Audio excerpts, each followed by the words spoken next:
Mesdames et messieurs, bonsoir et merci d'être au rendez-vous de cette session d'information sur Canal 3 Bénin. Ouverture à Cotonou de la 22e Assemblée Générale Ordinaire de l'Association des industriels de la filière oléagineuse de l'UEMOA et de la CEDEAO. C'est un rendez-vous qui tient lieu de bilan des activités menées avec des projections sur des défis à relever. Les travaux sont ouverts ce vendredi par la ministre de l'Industrie et du Commerce. D'un lancement à un autre, la campagne 16 jours d'activisme contre les violences basées sur le genre est entrée dans sa phase active ce vendredi 25 novembre, une date qui marque aussi la commémoration de la Journée internationale pour l'élimination des violences à l'égard des femmes. Les deux événements sont conjointement célébrés ce matin à la place de l'Amazone à Cotonou. Nous parlerons également santé avec la Société béninoise de rhumatologie qui a démarré son deuxième congrès ce jeudi 24 novembre 2022 à Cotonou. Les travaux sont axés sur le thème « Les défis de la pratique rhumatologique en Afrique ». Les congressistes proviennent de plusieurs pays d'Europe et d'Afrique. Voilà pour le titre. Mesdames et messieurs, à nouveau, bonsoir. Les membres de l'Association des industriels de la filière oléagineuse de l'UEMOA et de la CEDEAO tiennent leur 22e Assemblée générale ordinaire à Cotonou. C'est un rendez-vous qui tient lieu de bilan des activités menées avec des projections sur les défis à relever.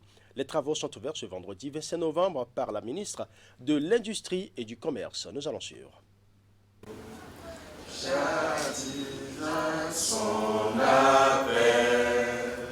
Exécution de l'hymne national pour lancer officiellement les travaux de la 22e Assemblée générale ordinaire de l'Association des industriels de la filière oléagineuse de l'UEMOA et de la CEDEAO.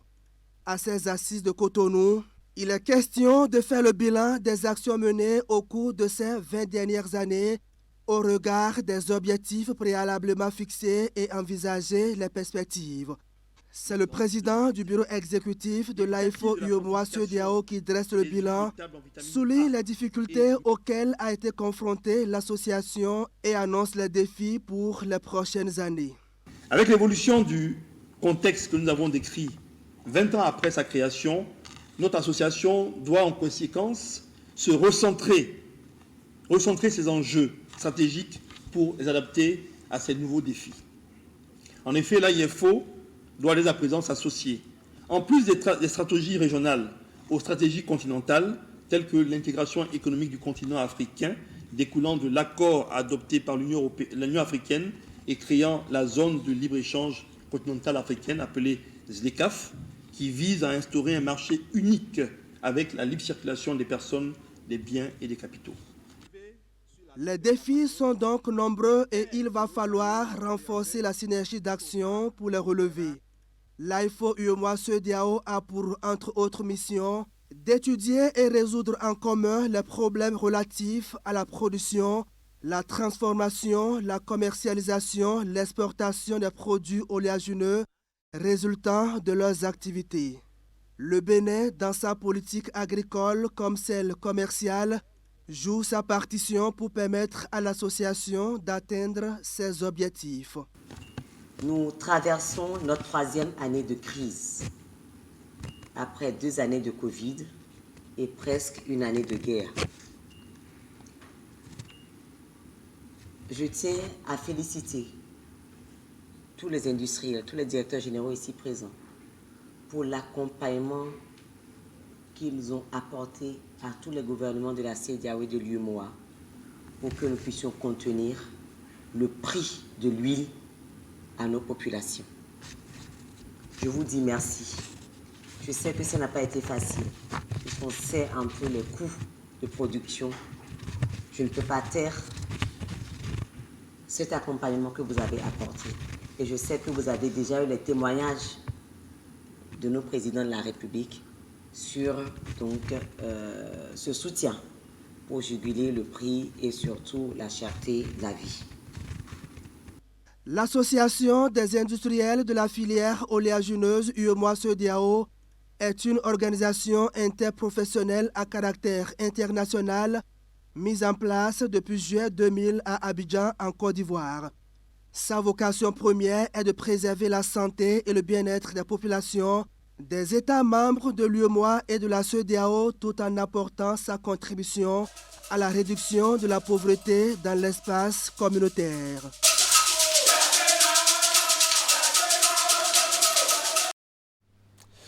Parlons à présent du ministre de la décentralisation et de la gouvernance locale qui poursuit sa tournée dans les départements du pays. Il était ce jeudi dans le département du Koufo.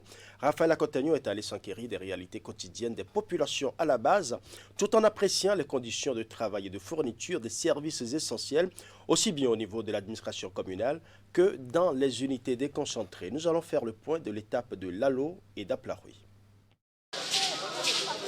C'est ici à Lalo que le ministre de la décentralisation et de la gouvernance locale a marqué sa première escale dans le département du Koufo. Lalo, commune dont les prouesses dans la mise en œuvre de la réforme du secteur de la décentralisation sont plus qu'encourageantes. À titre illustratif, après 6 mois d'activité, les produits des services du domaine et ventes diverses sont passés de 5 179 500 francs à 14 159 275 francs CFA, soit une augmentation de plus de 173%. Et enfin, les impôts ETAS sont passés de 6 862 683 francs CFA à 38 455 866 francs, soit une augmentation de plus de 460%.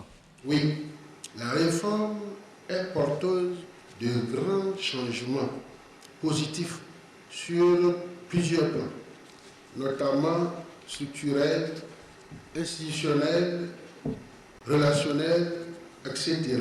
Un constat partagé par l'autorité de tutelle qui visiblement se réjouit des avancées notées en si peu de temps dans la mise en œuvre de cette réforme. Parce que la finalité de la réforme structurelle actuellement en cours dans le secteur de la décentralisation, cette finalité semble se dessiner très tôt, parce que l'implémentation de la réforme n'est que de quelques mois, et les prouesses que vous venez de décrire dans la gestion de votre commune nous laissent croire que d'ici quelques années, vraiment, la vitesse de croisière sera atteinte.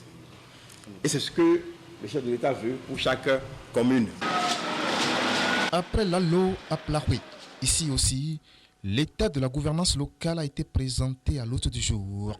Place a été faite enfin à une séance de synthèse qui a regroupé autour de l'autorité tous les maires des communes du département ainsi que les chefs des services déconcentrés, tout comme des dignitaires religieux, têtes couronnées et simples curieux. Je voudrais vous inviter à collaborer, main dans la main, conseil communal, conseils communaux et secrétaires exécutifs et l'ensemble des principales fonctions qui soutiennent le secrétaire exécutif.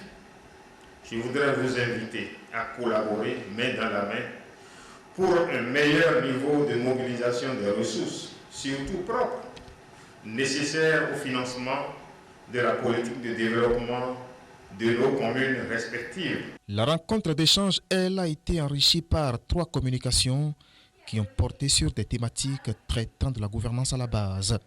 Raphaël Akotagno et sa suite sont attendus dans d'autres départements du pays dans le cadre de ce périple. Nous allons à présent faire un tour à l'Assemblée nationale pour faire le point des passages des ministres devant la commission budgétaire. C'est dans le cadre de l'étude par le Parlement du budget général de l'État exercice 2023. Les ministres et les institutions de la République passent depuis quelques jours devant la commission parlementaire pour défendre leur budget sectoriel. Nous allons suivre ici les explications du ministre du numérique et de la digitalisation, Aurélie Adamsoulé-Soumarou, sur les grands projets prévus par son département. Le projet de budget du ministère du numérique et de la digitalisation s'élève pour l'année 2023 à 31 milliards de francs CFA. Et donc, par rapport à 2022, cette année, on note un accroissement de 23% de ce budget, dû essentiellement au fait que l'État apporte donc des ressources à l'exploitation d'un certain nombre de structures et à la mise en œuvre de projets impactants pour le secteur du numérique et le secteur des médias. Nous aurons le renforcement des socles qui sont déjà en place. Je veux citer la plateforme de services publics, l'infrastructure à clé publique, la plateforme nationale d'interopérabilité. Donc nous aurons un grand volet consacré au renforcement de ces socles communs à toute l'administration publique.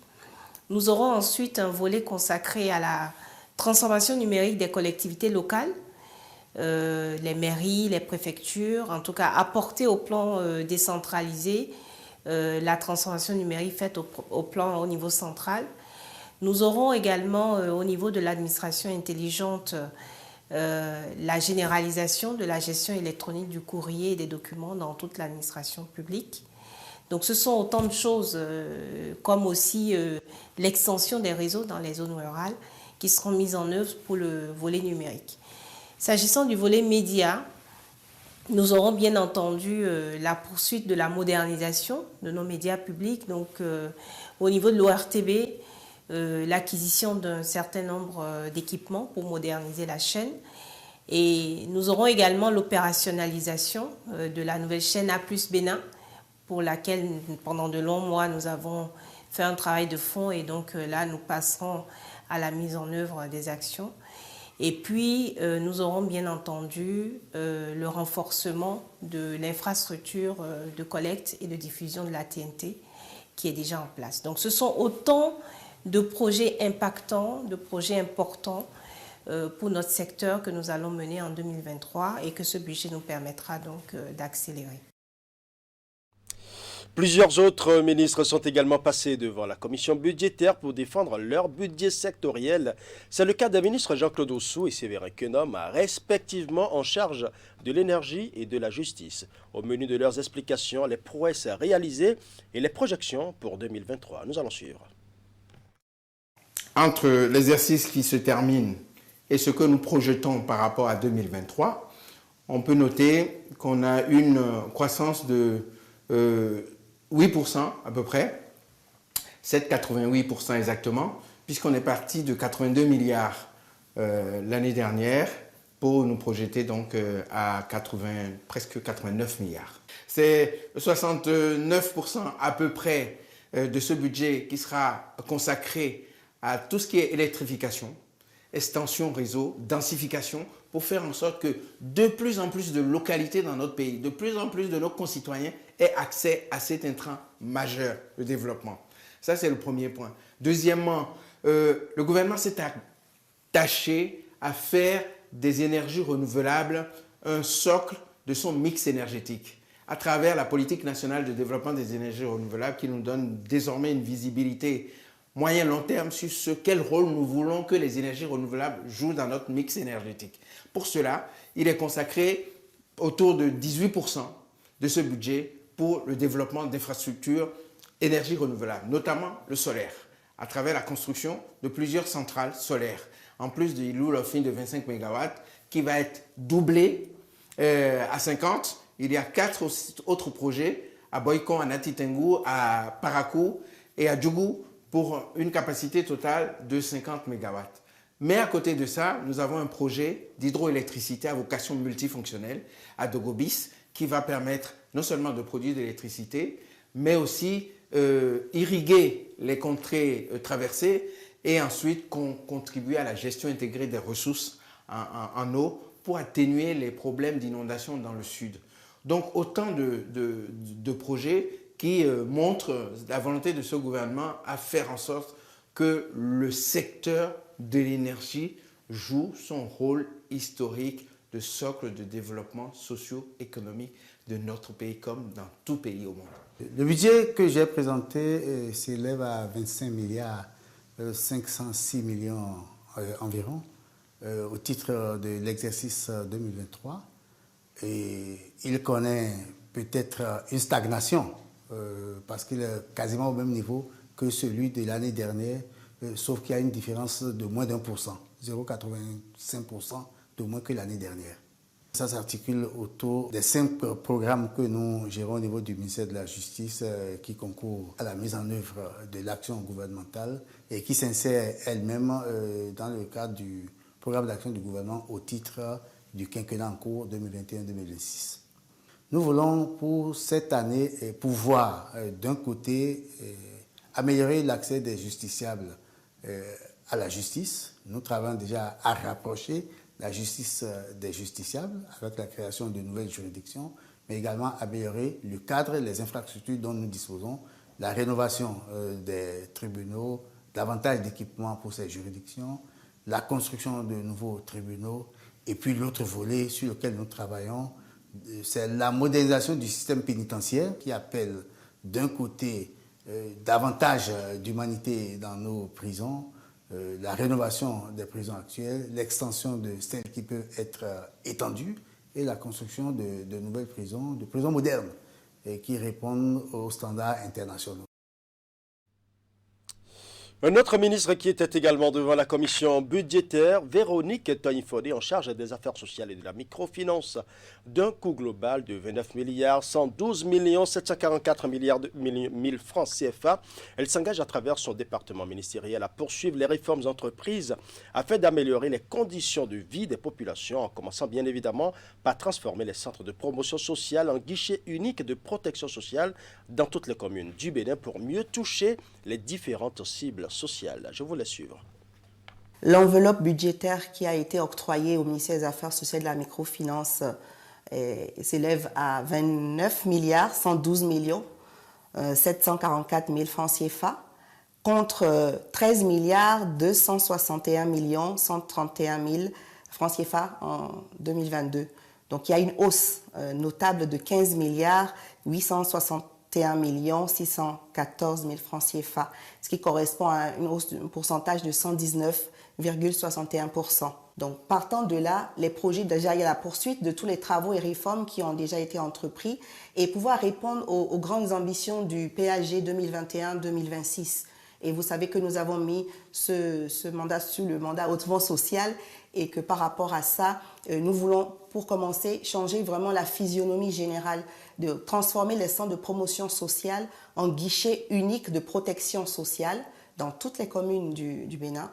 Ces guichets auront principalement pour but de pouvoir adresser les différentes cibles vulnérables, donc que ce soit les femmes qui subissent des violences, les enfants, les personnes handicapées, les pauvres extrêmes, etc. Il y a le projet de l'assurance maladie qui va se poursuivre. Donc dans Arche, on a le volet maladie, la généralisation donc dans toutes les communes. Donc nous savons que nous sommes déjà en train de finir la distribution des cartes biométriques et la plupart des communes ont déjà accès à l'assurance maladie donc gratuite pour les pauvres extrêmes. Mais nous avons également le volet formation. Il y a déjà eu 2300 artisans qui ont été renforcés dans leur capacité dans la plupart des métiers du bâtiment, l'électricité photovoltaïque, etc. Mais nous, d'ici 2023, nous avons un objectif de 23 000 artisans à renforcer. En dehors de ça, nous avons le démarrage effectif des classes socio-éducatives, donc la phase pilote, et la généralisation de la distribution du microcrédit de 100 000 francs CFA. Nous étions à 50 000, nous sommes passés à 100 000, mais maintenant il faut pouvoir atteindre un maximum de personnes. Loin de l'Assemblée nationale, la campagne 16 jours d'activisme contre les violences basées sur le genre a effectivement démarré ce vendredi sur l'ensemble du territoire national. Ce 25 novembre marque aussi la commémoration de la Journée internationale pour l'élimination des violences à l'égard des femmes. Les deux événements sont conjointement célébrés ce matin à la place de l'Amazone à Cotonou. Les différents acteurs de la lutte pour l'émancipation de la jeune féminine étaient également au rendez-vous. C'est un reportage signé William Cliquant. Non, non, non, c'est non. Au pied de l'Amazone, les acteurs de la protection des droits des femmes dans leur ensemble disent non aux violences basées sur le genre. Nous sommes aux manifestations officielles de la Journée internationale pour l'élimination des violences à l'égard des femmes. Circonstance propice aussi au lancement de la campagne 16 jours d'activisme contre les violences basées sur le genre, édition de cette année 2022, comme c'est le cas dans le monde entier. Ici, on rappelle les avancées notables du Bénin à travers l'engagement du gouvernement et le cadre normatif renforcé. La municipalité de Cotonou je voudrais vous rassurer, est déterminé à soutenir et accompagner au niveau local tous les efforts, toutes les initiatives qui favorisent l'accès à la santé, à l'égalité des sexes.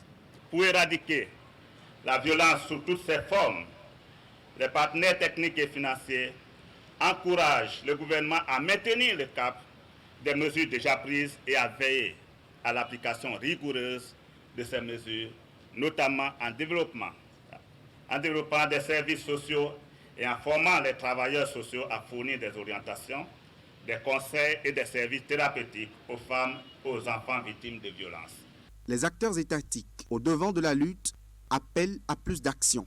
Ils sont tous unis dans l'activisme pour l'élimination de la violence à l'égard des jeunes filles et jeunes femmes, comme le veut le thème de cette commémoration. C'est pour cette raison que je voudrais que l'édition 2022 des 16 jours d'activisme contre les violences basées sur le genre soit l'occasion pour chacun et chacune d'entre nous d'entrer en dialogue intérieur avec soi-même pour clamer d'une voix silencieuse mais audible ce qui suit. Même la plus insignifiante VBG ne passera pas par moi.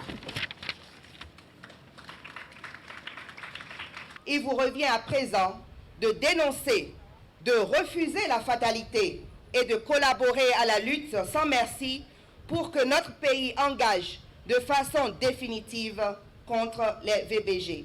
Je ne saurais finir sans rappeler les mots d'un infatigable défenseur de la cause féminine, le président de la République, M. Patrice Talon. Je cite, « Nous combattrons les infractions liées au genre avec autant de rigueur que nous combattons déjà la corruption et la mauvaise gouvernance dans notre pays. Les violences faites aux femmes et aux personnes vulnérables sont un fléau qu'il nous faut bannir. » Fin de citation. La campagne d'activisme de 16 jours se rapproche cette année des femmes des marchés et de celles vivant dans les milieux ruraux. Quelle est la conduite à tenir par les représentants des services déconcentrés de l'État dans le département du Mono et ceux des collectivités territoriales décentralisées pour prévenir ou au mieux gérer les contentieux auxquels ils sont souvent confrontés? La question a fait l'objet d'une séance de travail initiée cette semaine par l'agent judiciaire du Trésor intervenant dans ce département. Voici le compte rendu signé Narcisse Alossé. Au Bénin, il est souvent noté au niveau de l'administration publique que des actes administratifs portent atteinte aux usagers. Et ces derniers n'hésitent pas à signer l'État devant les tribunaux, ce qui laisse place à des contentieux qui font parfois saigner les caisses de l'État. Une saignée que l'agent judiciaire du Trésor intervenant dans le département du Mono entend arrêter, d'où cette séance de travail organisée à l'intention des représentants des services déconcentrés de l'État relevant de cette juridiction administrative. Il y a une structure qu'on appelle Agence judiciaire du Trésor qui gère ces contentieux-là. Mais s'il y a possibilité de faire en sorte que ces contentieux-là diminuent, arrivent de moins en moins, je crois que nous sommes encore là. Il y a un bureau, il y a une direction de l'Agence judiciaire du Trésor qui s'occupe de la prévention des contentieux. Et c'est ce bureau-là, cette direction-là, qui a organisé ces échanges-là sur toute l'étendue du territoire pour que ceux qui sont au niveau de l'administration, à divers niveaux, aient un peu l'information. Avoir surtout l'information lorsqu'on veut prendre des décisions qui engagent l'État. Et l'information ici a pris la forme d'une série de communications et débats au menu, des stratégies et autres conduites à tenir par ces hommes et femmes pour éviter ces contentieux. D'ailleurs, les textes de loi qui régissent ce secteur mettent aujourd'hui l'agent devant ses responsabilités. Donc, en cas de faute avérée où la démonstration a été faite selon laquelle l'agent a été à la base de cette faute qui a amené les juridictions à condamner l'administration publique, l'agent est obligé de répondre. Donc, si c'est des ressources qu'on doit verser à la partie qui se sent lésée par les actes de l'administration, ce n'est plus l'administration publique qui verse, mais c'est plutôt l'agent fautif qui doit reverser ces retrousses. Du coup, l'agence judiciaire du Trésor implantée dans le Mono vient montrer à ses représentants de l'État le chemin à suivre pour s'éloigner des ennuis financiers liés à ces contentieux. Les participants à cette séance de travail ont été instruits de faire les séances de restitution dans leurs structures respectives. Alors à présent, l'université de Parakou, la bibliothèque de la faculté de médecine présente un nouveau visage. Après des travaux de réhabilitation et d'équipement financés entièrement par la Fondation Vallée, le joyau a été remis officiellement aux responsables de la faculté ce jeudi. C'était au cours d'une cérémonie qui a réuni tous les acteurs impliqués dans le processus. Reportage. Voici le nouveau visage que présente la bibliothèque de la faculté de médecine de l'université de Parakou. Après des travaux d'extension et d'équipement de ce centre de recherche et de documentation, le joyau entièrement financé par la Fondation Vallée a été remis aux responsables de la faculté de médecine de cette université ce jeudi en présence de l'autorité rectorale, du président de la Fondation Vallée, des étudiants bénéficiaires, mais aussi de plusieurs autorités politico-administratives du département. L'ambition de la Fondation Vallée est d'accompagner le président de la République dans sa vision d'offrir aux populations béninoises des soins de santé de qualité. Mais ceci passe d'abord par la formation du personnel soignant. Vous savez que le chef de l'État a un projet très important d'hôpital de référence à Kael. Mais après consultation des meilleurs spécialistes, il est encore un peu tôt pour qu'il fonctionne parce qu'il faut qu'il y ait des progrès dans certaines disciplines et non seulement certaines disciplines, mais une discipline, notamment la fameuse oncologie. Évalué à plus de 230 millions de francs CFA pour sa réhabilitation et son équipement, ce joyau est gracieusement mis à la disposition des étudiants de la faculté de médecine de l'université de Parakou et permettra à ces derniers de renforcer leurs connaissances dans toutes les branches et spécialités de la médecine. Si, tel que dit, cela peut être pris en compte et respecté, je puis considérer que le doyen actuel en fonction que je suis est l'homme le plus heureux, mais surtout le plus chanceux.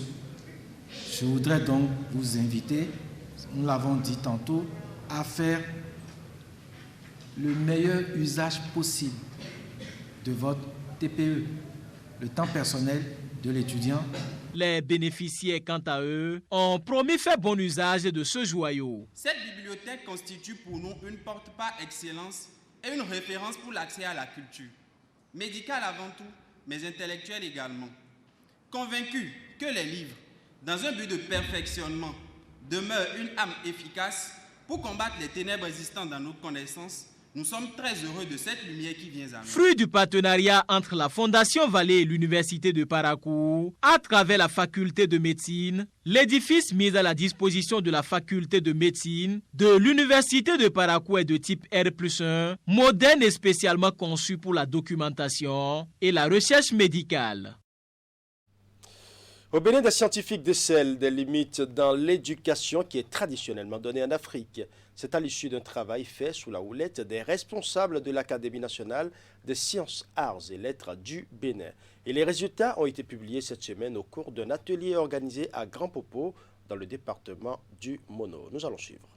Le système éducatif actuel n'est pas développeur. Des mots utilisés sans langue de bois pour peindre le système éducatif en Afrique. On se sent déraciné. Pour ces universitaires et bien d'autres experts qui ont travaillé sur les valeurs et les savoir-faire endogènes, les connaissances formelles qui sont enseignées aujourd'hui dans les écoles en Afrique relèguent au second plan les réalités du milieu. Le système éducatif actuel ne permet pas de prendre en compte tout l'héritage de nos connaissances, tout l'héritage et toutes les valeurs qui ont été cultivées des siècles durant par nos peuples. Et ce système prend en compte des réalités qui ne sont pas les nôtres. Il faut donc repenser le système éducatif et le coller aux réalités africaines, d'où cet exercice de réflexion organisé autour du thème formation sur la modernité de l'éducation traditionnelle. Nous n'allons pas négliger ce que la science moderne apporte au développement de l'humanité. C'est un patrimoine commun. La science, c'est un patrimoine commun. Elle n'appartient à personne. Mais également, nous devons faire en sorte à y contribuer de manière efficace. Faire en sorte à ne pas perdre les valeurs qui sont produites chez nous, à ne pas perdre les savoir-faire qui sont développés dans nos pays. Faire en sorte que le citoyen qui sort de ce système éducatif soit épanoui. Et ces hommes et femmes s'offrent 2 jours de réflexion pour transformer les curricula de formation dans les écoles afin d'assurer aux apprenants un épanouissement global dans les secteurs intellectuels, moral et scientifiques. Ils sont tous membres de la commission permanente de l'éducation à l'Académie nationale des sciences, arts et lettres du Bénin.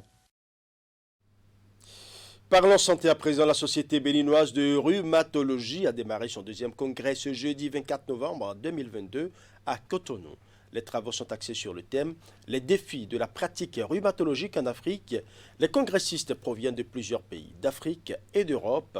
La cérémonie d'ouverture des travaux est placée sous la houlette de Benjamin Honkpati, ministre de la Santé. Reportage. L'amélioration des pratiques rhumatologiques en Afrique constitue un défi pour les praticiens. Au Bénin, elle est d'une urgence capitale et cela mérite des réflexions, ce qui justifie la tenue du 2e congrès de la Société béninoise de rhumatologie qui est axé sur la thématique « Défis de la pratique rhumatologique en Afrique ». Ce thème appelle au réalisme dont les praticiens africains doivent faire preuve en s'inspirant du modèle occidental qui nous a toujours guidés. L'Afrique dispose également d'une richesse non négligeable en connaissances phytosanitaires qui mérite une attention en vue de son amélioration pour servir à nos populations. Et ces défis sont tellement énormes qu'on va les constater lors des conférences, les différentes conférences qui seront animées par d'éminents professeurs venus d'ici et d'ailleurs. Et on verra avec eux les grandes difficultés que traverse la discipline dans notre pays et ailleurs. Le congrès connaît la participation de plusieurs autres associations de rhumatologie d'Afrique et d'Europe. Il va s'agir pour les praticiens de mener des réflexions à l'effet d'un changement de la donne en termes de prise en charge des patients. Plusieurs communications sont prévues pour être présentées. Les défis liés à la formation des rhumatologues, les défis liés à la pratique rhumatologique, aussi bien en hôpital public qu'en clientèle privée. Nous aurons également le regard des épidémiologistes sur l'émergence de plus en plus grandissante des affections rhumatologiques dans notre pays. En effet, les défis de la pratique rhumatologique dans notre contexte sont probablement similaires à peu de choses près aux défis de la pratique dans toutes les autres spécialités, au moins celles médicales. Les pathologies sont diverses et trop souvent négligées par les patients, voire les praticiens, bien que les complications soient irréversibles. Ce sont des affections chroniques. Et lorsque vous rentrez dans le dispositif d'assurance maladie, vous savez très bien que la soutenabilité de la prise en charge des affections chroniques dans les paniers de soins est une problématique majeure. Cela vous dessert. C'est pour ça que je vous invite à réfléchir pour trouver des voies et moyens pour accompagner les États. Ces praticiens en rhumatologie sont donc appelés à travailler en atelier 48 heures durant afin de faire des propositions pertinentes et réalisables. Voilà, ce sera tout pour ce journal. Merci pour votre aimable attention. Bonne soirée chez vous et surtout, bon début de week-end à chacun et à tous.